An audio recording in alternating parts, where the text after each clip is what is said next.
जय हिंद दोस्तों, diplomacy affairs में आपका स्वागत है। आज पूरी दुनिया में भारत की बहुत बड़ी ताक बनी हुई है। दुनिया के अधिकतर देश भारत के साथ संबंधों को मजबूत करने में जुटे हैं। इस बीच यूरोप के महत्वपूर्ण देशों में शुमार ग्रीस ने भारत के साथ रक्षा संबंधों को मजबूत करने पर जोर दिया है। ग्रीस ने कहा कि वह भारत और फ्रांस के साथ रक्षा संबंधों को बढ़ाएगा। भारत की बढ़ती ताकत का लोहा पूरी दुनिया मान रही है। आज सिर्फ अमेरिका या रूस ही नहीं बल्कि दुनिया के अधिकतर देश भारत के साथ दोस्ती की चाहत के लिए बैठे हुए हैं। इसमें यूरोप का ऐतिहासिक देश ग्रीस भी शामिल है। ग्रीस की अपनी पड़ोसी देश तुर्की के साथ पुरानी दुश्मनी है। 2 साल पहले दोनों देश भूमध्य सागर में द्वीपों को लेकर युद्ध के कगार पर पहुंच गए थे।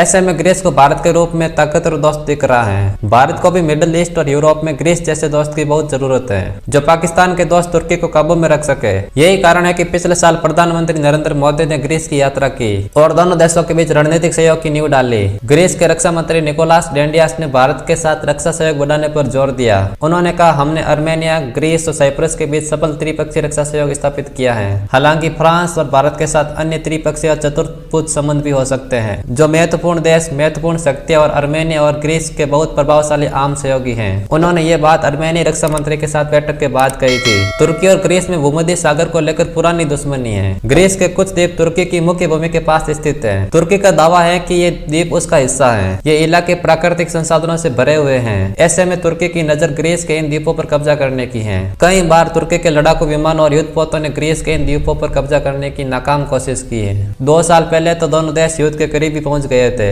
लेकिन फ्रांस के दखल देने के बाद तुर्की को अपने कदम पीछे खींचने पड़े थे। तुर्की पाकिस्तान का दोस्त है। तुर्की के राष्ट्रपति एर्दोगन के कार्यकाल में पाकिस्तान के साथ नजदीकी बहुत ज्यादा बढ़ी है। एर्दोगन पाकिस्तान को साथ मिलाकर खुद को इस्लामी देशों का नया खलीफा घोषित करना चाहता है। तुर्की कश्मीर मुद्दे पर पाकिस्तान का समर्थन करता है। पिछले कुछ सालों से तुर्की ने कश्मीर मुद्दे को संयुक्त राष्ट्र में भी उठाया है। इतना ही नहीं, तुर्की ने पाकिस्तान को हथियारों से भी लैस किया है। आज तुर्की में बने कई युद्धपोत पाकिस्तानी नौसेना में शामिल है। इसके अलावा तुर्की और पाकिस्तान 5वीं पीढ़ी के लड़ाकू विमान का भी निर्माण कर रहे हैं। भारत के प्रधानमंत्री नरेंद्र मोदी के नेतृत्व में यूपीआई पेमेंट सिस्टम की स्वीकार्यता 7 समुद्र पार के देशों में भी लगातार बढ़ती जा रही है। इस पेमेंट को आधिकारिक रूप से स्वीकार करने वाला ग्रीस अब यूरोप का पहला देश बन गया है। इससे पहले श्रीलंका, मॉरिशस, भूटान, नेपाल, यूएई और कनाडा जैसे देश पहले ही यूपीआई प्रणाली को अपना चुके हैं। पीएम मोदी और ग्रीस के प्रधानमंत्री के बीच वार्तालाप के बाद इस पर सहमति के बाद दोनों देशों के बीच समझौता पर हस्ताक्षर भी हो गया है। NIPL ने ग्रीस के यूरो बैंक के साथ समझौता ज्ञापन पर हस्ताक्षर कर दिए हैं। हाल ही में पीएम मोदी ने कहा था कि वे ग्रीस के साथ 2030 तक द्विपक्षीय व्यापार को दोगुना करने के लक्ष्य के लिए तेजी से अग्रसर है। पीएम मोदी ने बताया कि आतंकवाद को लेकर भारत और ग्रीस की चिंताएं एक जैसी हैं। उन्होंने कहा कि इस क्षेत्र में दोनों देशों के सहयोग को अधिक मजबूत करने पर विस्तार पूर्वक चर्चा की गई है। इसके साथ ही दोनों देशों ने रक्षा उद्योगों को आपस में जोड़ने पर भी सहमति जताई है। रायसीना डायलॉग के दौरान जब ग्रीस के प्रधानमंत्री भारत आए थे,